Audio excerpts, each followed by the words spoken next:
নমস্কার বন্ধুরা, স্বাদে আহ্লাদে ইউটিউব চ্যানেলে আপনাদেরকে স্বাগত জানাই। চলে এসেছি আজকে একটি রান্নার রেসিপি নিয়ে। আজকে আমি একটু অন্যরকমভাবে চিকেন বানাতে চলেছি। প্রথমে চিকেনটাকে ভালো করে ধুয়ে জলটা ঝরিয়ে নিয়েছি। তারপর চিকেনটার মধ্যে পরিমাণ মতো লবণ দিয়ে দিলাম। এরপর মাংসটার মধ্যে হলুদ গুঁড়ো দিয়ে দিলাম। এরপর হাত দিয়ে ভালো করে মাংসটাকে ম্যারিনেট করে নিতে হবে। এরপর কড়াইতে সরষের তেল দিয়ে দিলাম।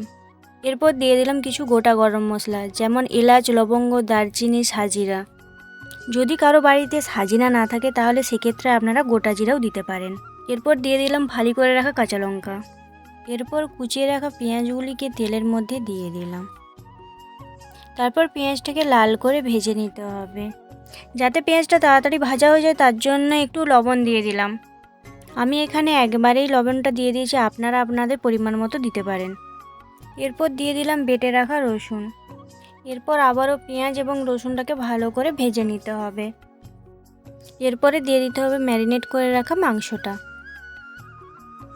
এরপর মাংসটাকে পেঁয়াজ এবং রসুনের সাথে ভালো করে ভেজে নিতে হবে। মাংসটা একটু ভাজা ভাজা হয়ে গেলে আদা বাটাটা দিয়ে দেব। এরপর আদা বাটাটার সাথে মাংসটা ভালো করে ভেজে নিয়ে একে একে দিয়ে দিলাম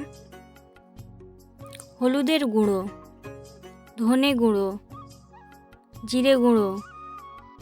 এরপর দিয়ে দিলাম পরিমাণ মতো লঙ্কার গুঁড়ো। মশলাগুলো দিয়ে ভালো করে কষিয়ে নিতে হবে। মশলাগুলো ভালো করে মেশানো হয়ে গেলে দিয়ে দেবো পরিমাণ মতো কাশ্মীরি লঙ্কার গুঁড়ো। তারপর কাশ্মীরি লঙ্কা গুঁড়োটাকে ভালো করে মাংসের সাথে মিশিয়ে নেব। এরপর স্লাইস করে রাখা টমেটোগুলি দিয়ে দেব। খুব ভালো করে কষিয়ে নেবার পর দিয়ে দিলাম কসুরি মেথি। তারপর একটু মাংসটা নাড়িয়ে নিয়ে অল্প পরিমাণ জল দিয়ে মাংসটা ভালো করে কষিয়ে নিলাম। মাংসটা কষানো হলে তার মধ্যে দিয়ে দিলাম ভেজে রাখা আলুগুলো দিয়ে কষিয়ে নিয়ে দিয়ে দিলাম পরিমাণ মতো জল। ঝোলটা ফুটে যাবার পর পরিমাণ মতো চিকেন কারি মশলা দিয়ে দিলাম। এরপর দিয়ে দিতে হবে শাহি গরম মশলা। এরপর ধনেপাতা দিয়ে নামিয়ে নিলেই তৈরি চিকেন কারি। যদি ভিডিওটি ভালো লেগে থাকে তাহলে লাইক, কমেন্ট, সাবস্ক্রাইব করে পাশে থাকবেন। ধন্যবাদ।